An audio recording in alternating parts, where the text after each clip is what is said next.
इतिहास में ना कुछ कहानियां ऐसी होती हैं जो वक्त के साथ धुंधली नहीं पड़ती, बल्कि और भी ज्यादा चमक उठती हैं।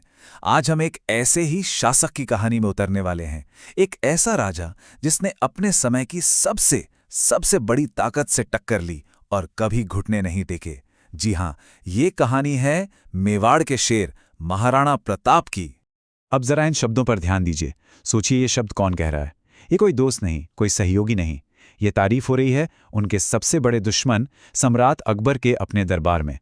मतलब एक इंसान में ऐसा क्या रहा होगा कि उसकी मौत की खबर सुनकर दुश्मन भी कह उठे कि जीत तो तुम्हारी हुई। और बस यही सवाल हमें महाराणा प्रताप की कहानी के दिल में ले जाता है। आखिर ऐसा क्या था उनके किरदार में, उनकी सोच में, उनकी लड़ाई में, जिसने उन्हें इतिहास में अमर कर दिया? तो चलिए आज इस पूरी कहानी को परत दर परत खोलकर समझते हैं। तो चलिए कहानी शुरू करते हैं 16वीं सदी से। सोचिए क्या माहौल था उस वक्त। एक तरफ मुगल सल्तनत सम्राट अकबर के राज में पूरे हिंदुस्तान पर छा जाने को तैयार, और दूसरी तरफ मेवाड़, जहां गद्दी पर एक ऐसा राजा बैठा था जिसका इरादा बिल्कुल साफ था, झुकना नहीं है। यहां पर ना मामला एकदम साफ था। एक तरफ मेवाड़, छोटा सा राज्य लेकिन अपनी आजादी के लिए कुछ भी करने को तैयार, और दूसरी तरफ मुगलों की विशाल सल्तनत जिसका एक ही फरमान था, या तो हमारे नीचे काम करो या फिर जंग के लिए तैयार हो जाओ। तो ये लड़ाई सिर्फ दो राजाओं की नहीं थी, ये दो सिद्धांतों की, दो विचारधाराओं की टक्कर थी। देखिए, जंग हमेशा आखिरी रास्ता होता है। अकबर भी ये जानता था, तो उसने पहले बातचीत से रास्ता निकालने की कोशिश की। एक नहीं, दो नहीं, पूरे 4 बार अपने सबसे होशियार लोगों को भेजा। संदेशा एक ही था, हमारी हुकूमत मान लो। लेकिन प्रताप का जवाब हर बार वही रहा। उनका फैसला चट्टान की तरह मजबूत था। तो जब बातचीत के सारे दरवाजे बंद हो गए, तो फिर तलवारों को ही फैसला करना था। और यहीं से कहानी उस मोड़ पर आती है जो भारतीय इतिहास के सबसे मशहूर, सबसे घमासान युद्धों में से एक है। अब जरा फौजों की ताकत देखिए। एक तरफ महाराणा प्रताप के पास करीब 3000 घुड़सवार, और दूसरी तरफ मुगल सेना जिसमें 5 से 10,000 सैनिक थे। मतलब ताकत का पड़रा किधर झुका था ये बताने की जरूरत नहीं है। ये वो लड़ाई थी जिससे ज्यादातर लोग मानते थे कि ये शुरू होने से पहले ही खत्म हो चुकी है। और ये कोई लंबा चौड़ा युद्ध नहीं था जो महीनों चलता, नहीं, सिर्फ 3 घंटों से कुछ ज्यादा। और उतने ही समय में हल्दी घाटी की पीली मिट्टी लाल हो चुकी थी। एक ऐसी भयानक लड़ाई जहां हर एक पल, हर एक वार हार और जीत का फैसला कर रहा था। लेकिन सुनिए, हल्दी घाटी सिर्फ नंबरों और तलवारों की जंग नहीं थी। ये तो वफादारी की वो मिसाल है जो आज भी रोंगटे खड़े कर देती है। हकीम खां सूरी, जो प्रताप की फौज के एक अहम सेनापति थे, झालामान, जिन्होंने प्रताप को बचाने के लिए खुद मौत को गले लगा लिया, और चेतक, उसकी बहादुरी और वफादारी के किस्से तो हम सबने सुने हैं। ये सब क्या दिखाता है?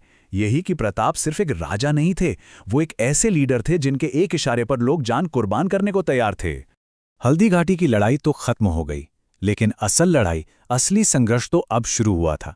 सच कहूं तो प्रताप की असली परीक्षा का दौर यही था, और यही वो समय था जिसने एक बहादुर योद्धा को एक अमर कहानी बना दिया। प्रताप ये बात अच्छी तरह समझ चुके थे कि इतनी बड़ी मुगल फौज से आमने सामने की लड़ाई में जीतना मुमकिन नहीं। तो उन्होंने क्या किया? उन्होंने अपना तरीका बदला। उन्होंने अरावली की पहाड़ियों को अपना किला बना लिया, अपना हथियार बना लिया। और यहीं से शुरू हुआ गुरिल्ला वॉरफेयर, यानी छापामार युद्ध का वो लंबा दौर जिसने मुगलों की इतनी बड़ी सेना को दिन में तारे दिखा दिए। और यहीं पर एक बहुत जरूरी बात समझनी होगी। हम सब ने अक्सर घास की रोटी वाली कहानी सुनी है। ये कहानी उनके संघर्ष को दिखाती तो है, लेकिन शायद पूरी तस्वीर नहीं दिखाती। असलियत ये है, जैसा कि स्रोत बताते हैं, कि उनका ये संघर्ष पूरी तरह से ऑर्गेनाइज्ड किया हुआ था। उनके पास एक बाकायदा फौज थी, और भामाशाह जैसे साथियों का इतना मजबूत फाइनेंशियल सपोर्ट था कि वो इस लंबी लड़ाई को जारी रख सकें।